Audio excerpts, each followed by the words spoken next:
श्री राधे। अभी हमारे बीच में श्री मलुक पीठ में जो आचार्य पढ़ाते हैं राजेंद्र दास जी महाराज के आगे वहां से पधारे हैं, तो कुछ अपनी वाणी से उद्बोधन आप सभी को दो मिनट के लिए आप ये श्रवण करने बैठे रहो। आचार्य जी आपके चरणों निवेदन है कुछ भक्तों को। हरि ओम तत्सत्। श्री राधा कृष्णाभ्याम नमः। राधा करावचित पल्लव वल्लरी के राधा पदांक विलसन मधुर स्थली के राधा यशो मुखर मात्य खगावली के राधा विहार विपिने रमता मनो में श्री हंस सनत कुमार प्रभते वीणाधरम नारदम निम्बादित्य गुरुस्य द्वादश गुरून् श्री श्रीनिवासादिकान् वंदे सुंदर भट्ट देशिक मुखान् वस्विन्दु संख्यायुतान् श्री व्यासाद्धरि मध्यगाच्य परतः सर्वान् गुरून् सादरम्। निखिल हे अप्रत्यनेक भक्तवांछा कल्पतरु भक्तवत्सल शरणागत वत्सल दीनबंधु दया सिंधु कृपा सिंधु नंद नंदन श्याम सुंदर एवं श्री विश्वभानु नंदनी श्री राधा रानी की महती कृपा करुणा से आप सभी लोग श्रीधाम वृंदावन में विराजमान होकर के हमारे वैष्णव आचार्य प्रवक्ता श्री सच्चिदानंद महाराज जी के मुखारबिंद से भागवत जी का श्रवण कर रहे हैं। देखिए, जो भक्ति ज्ञान वैराग्य एवं त्याग को प्रदान करा दे वस्तुतः वही भागवत है। तो भागवत के लिए सर्वप्रथम होता है कि वक्ता चुनना। तो हमारे महाराज श्री का नाम ही जब सच्चिदानंद है, भागवत में प्रथम महात्मा का जो प्रथम श्लोक आता है उसमें ही सर्वप्रथम अक्षर सच्चिदानंद रूपाय। सर्वप्रथम सतचित आनंद के स्वरूप भगवान को बताया गया है। और बहुत अच्छा व्यास जी का स्वभाव है। अभी अभी हमारे मन में एक श्लोक आया है, आपकी आज्ञा हो तो कहें। वैष्णवानाम अग्रगण्यम वृंदावने विराजिता श्री सच्चिदानंद व्यासस्य प्रणमामि पुनः पुनः। ऐसे श्री व्यास जी को सुखदेव स्वरूप, क्योंकि व्यास गद्दी पे जो बैठते हैं वो ठाकुर जी के स्वरूप ही होते हैं। तो व्यास जी को नमस्कार करके प्रणाम करके एवं सभी विप्रजन को प्रणाम करके भक्तिमयी माताओं को प्रणाम करते हुए आप सबसे एक ही निवेदन है कि धाम में जो भी कार्य किया जाए वह कार्य वज्र के समान हो जाता है। वज्र अर्थात अकाट्य हो जाता है, उसको कोई काट नहीं सकता। यही कथा इत्यादि यदि आप ग्रामीण जगह पर करवा दे तो उसका उतना महात्मा नहीं होता जितना तीर्थ का महात्मा है। वृंदावन का महत्व इतना है कि हमारे जो ब्रह्मा जी हैं, ब्रह्मा जी के ही अवतार वाल्मीकि हुए हैं। और कली कुटल जीव निस्तार है तो वाल्मीकि तुलसी भयो, वाल्मीकि ही तुलसी हुई है। और तुलसीदास जी जब वृंदावन में आए और वो भगवान के भजन में रहते थे, भंडारे इत्यादि कहीं जाते नहीं थे। नाभा जी के आदेश से नाभा जी ने कहा कि आज हमारा भंडारा है, आप आना, फिर भी नहीं गए। लेकिन शंकर जी आए प्रकट होकर के, कहा आपको जाना है। वृंदावन की महिमा के बारे में कुछ दो शब्द बता रहे हैं।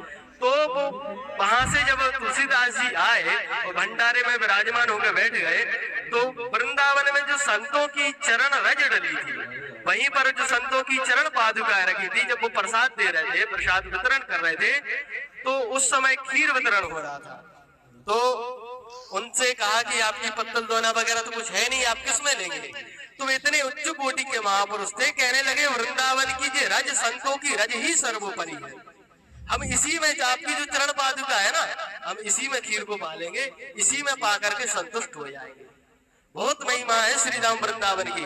और अधिक से अधिक हो सके आप नाम जप करिए, क्योंकि तुलसीदास जी कहते हैं कि पार ना पुराण हूँ को वेदनु को अंत नहीं, पार ना पुराण हूँ को वेदनु को अंत नहीं, पानी तो आनंद चित्त कहाँ कहाँ दीजिए, पानी तो आनंद चित्त कहाँ कहाँ दीजिए। इसलिए सब बातन की एक बात श्री तुलसी बताए जात, जीवन सुधारन चाहो तो राम नाम लीजिए। वास्तविक यदि जीवन का कल्याण करना है, अगर आपके मन में वास्तविक उत्कंठा है कि हमारा कल्याण हो, तो दुक्षरम ही महत् पुण्यम पवित्रम पापनाशनम राधा नाम महामंत्रम तारे भवसागरात। केवल राधा नाम का उच्चारण करने मात्र से ही आपको भवसागर से मुक्ति मिल जाएगी। हमारे जब प्रमाण क्या है, शास्त्र में लिखा है रासप्ता कुर्बतस्त्रस्तो दासप्ता मुक्तिदायक। और पूरा राधा नाम श्रवण के लिए ठाकुर जी उस भक्त के पीछे दौड़े दौड़े आते हैं। रा शब्द बोलते ही उसको मुक्ति दे देते हैं और दा शब्द बोलते ही वो दौड़ने को तैयार हो जाते हैं। तो राधा नाम की महिमा बहुत है। हम नाम में भेद नहीं कर रहे, आप राधा नाम जपे, राम नाम जपे, आपको जो नाम अच्छा लगे सो जपे, लेकिन वास्तविक जीवन का कल्याण भगवान नाम जप में ही है। और ऐसे उत्तम आपको वक्ता मिले हैं, विरक्त भी है। वक्ता के लक्षण विरक्तो वैष्णवो विप्रो वेद शास्त्र विशुद्धिकृत दृष्टांत कुतुलो धीरा। तो वो सब वक्ता में इनके लक्षण पर्वत पाए जा रहे हैं। विरक्त भी है, वैष्णव भी है, ब्राह्मण भी है, विप्र भी है। और ऐसे विप्र ब्राह्मण के मुख से, मुखारविंद से श्रीधाम वृंदावन में बैठ करके भागवत का आप श्रवण कर रहे हैं। बहुत ही सुंदर बात है।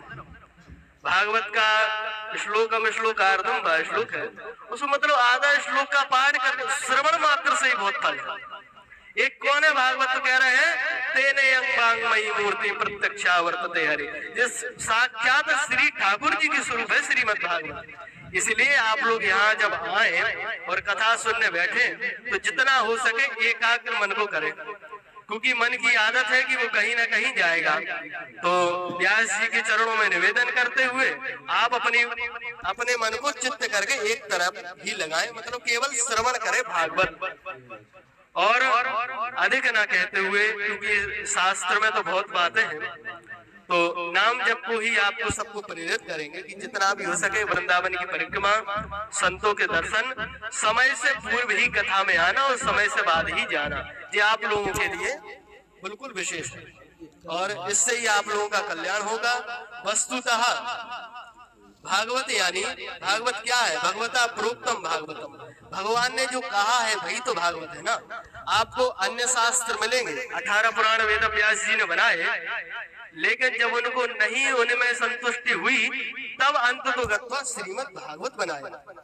तो जितना भी आपको श्रवण करने को मिले उतना करिए। देखो आज कितनी अच्छी अच्छी कथाएं आई। तो हिरण्यकश्यप को मारा भी बारह भगवान लेकर, 12 भगवान का अवतार लेकर के।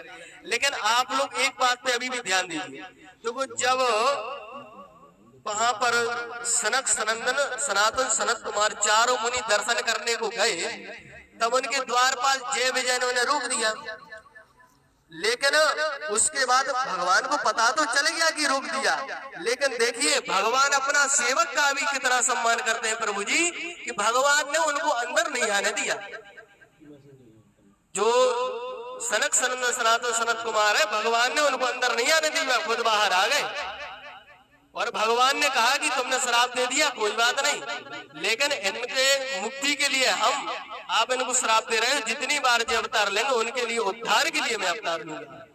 तो भगवान अपने भक्त का कल्याण कर ही देते हैं। एन केन प्रकारेण भक्ति कल्याण भवति। भक्त का कल्याण किसी ना किसी प्रकार से ठाकुर जी कर देते हैं। इसलिए आपके अंदर अगर नेक सी भी भक्ति है ना, तो श्रीधाम वृंदावन बैठ करके जितना हो सके नाम जप करें, संतों का संग करें, और शास्त्रों की बात, भागवत की बात आचार्य जी आपको स्वयं बता देंगे। मैं अधिक ना कहते हुए अपनी वाणी को विराम देता हूँ।